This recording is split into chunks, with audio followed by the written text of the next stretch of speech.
Kumusta po kayo? Bago po ang lahat, first things first.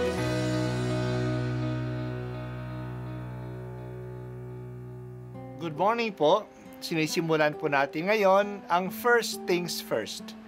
At dito po, tinatalakay natin sa unang bahagi ng umaga natin ay ang first readings na binabasa po sa banal na misa. Ito pong tinatalakay natin kasi madalas po kasi marami na tayong alam tungkol sa gospel readings. Pero konti po ang nagsasalita sa first readings. Pero ang first readings, bahagi din po yan ng Biblia, ng banal na kasulatan.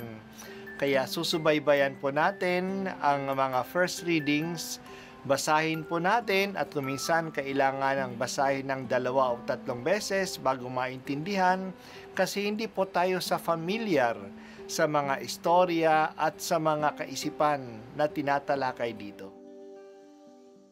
Ang pagbasa mula sa aklat ni Propeta Isaias, sinabi ng Panginoon, ang kaniyang paghihirap ay kalooban ko. Inihandog niya ang sarili upang sa pamamagitan noon ay magkaroon ng kapatawaran. Dahil dito'y mabubuhay siya ng matagal. Makikita ang lahing susunod sa kanya at sa pamamagitan niya ay maisasagawa ang aking panukala. Pagkatapos ng pagdurusa, lalasap siya ng ligaya. Malalaman niyang hindi nawalan ng kabuluhan ang kanyang pagtitiis. Ang aking tapat na lingkod at lubos kong kinalulugdan, ang siyang tatanggap sa parusa ng marami at alang-alang sa kanya, sila'y aking patatawarin. Ang salita ng Diyos. Salamat sa Diyos.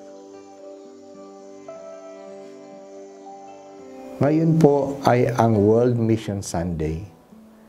Tuwing ikatlong linggo ng Oktubre, pinapaalaala po sa atin ang tungkulin ng buong simbahang ipahayag ang magandang balita ng Diyos sa buong mundo.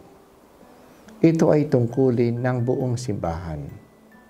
May mga grupo at mga tao na binibigay nila ang kanilang sarili sa ganitong gawain.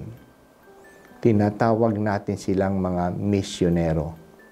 Pero dahil sa ang pagmimisyon ay gawain ng buong simbahan, lahat tayo ay may tungkulin tungkol sa pagmimisyon. Suportahan natin ang mga misyonero sa ating mga panalangin at mga kontribusyon. Sa ating kalagayan, makiisa tayo sa misyon ng simbahan. Misyon natin itong lahat. Ang binasa po natin ngayon ay galing po sa ika-4 na Song of the Servant of Yahweh. Dito po sa mga Songs of the Servant of Yahweh, pinapakita po rito ang ginagawa ng servant para po sa misyon. Hindi po natin alam kung sino ang servant of Yahweh. Maaring ito ay isang tao na hindi natin kilala, maaari ito ay ang buong bayan ng Diyos, maaari ay itong isang propeta, o kaya ito ay ang hinahangad na Kristong darating. Dito po sa nabasa natin, napakinggan natin ang pagdurusa ng servant of Yahweh, na siya po ay pahihirapan ng maraming mga tao. Pero natitiis niya itong mga pahirap sa kanya kasi nananalig siya na hindi siya papabayaan ng Diyos na kanyang inaasahan. Kahit na siya'y iniinsulto, kahit na siya'y binabaliwala, kahit na siya nga ay pasakitan, natatanggap niya ito. At isang ting dahilan ng pagtanggap niya sa mga ito, kasi ginagawa niya ito alang-alang sa bayan ng Diyos. Ang mga tao na gumagawa ng masama ay siya ang nagbabayad puri para po sa kanila. Ito po'y isang misyon ng servant of Yahweh. Maaring ang mga misyonero ay nakikibahagi sa ganitong misyon. Hindi madali ang buhay ng misyonero. Maraming mga bagay na bago sa kanila. Kailangan silang mag-adjust.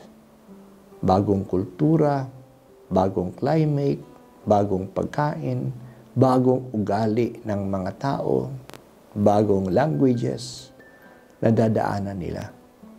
At marami rin sa mga misyonero ay hindi katanggap sa mga taong pinupuntahan nila, na hindi sila masyadong kilala at maaring ang panampalatayang Kristiyano ay hindi bahagi ng kanilang kultura, kaya hindi sila katanggap-tanggap. Pero kahit ng ganitong kalagayan, nagtitiis, nagtsatsaga sila kasi sila ay pinadala. Nakikiisa po sila sa mga pagdurusa na dinadaanan ng servant of Yahweh. Kaya ipagdasal po natin ang mga misyonero. Hindi po madali ang kanilang gawain.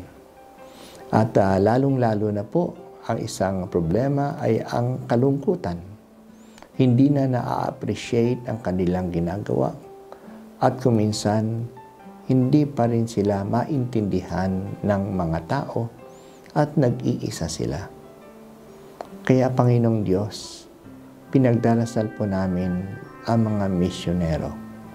Lalong-lalo na ang mga misyonerong nagtitiis ng maraming kahirapan.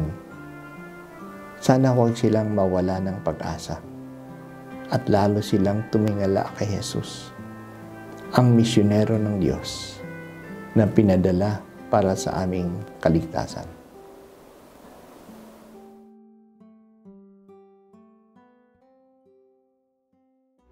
At ako po ay si Bishop Broderick Pabilio dito sa First Things First.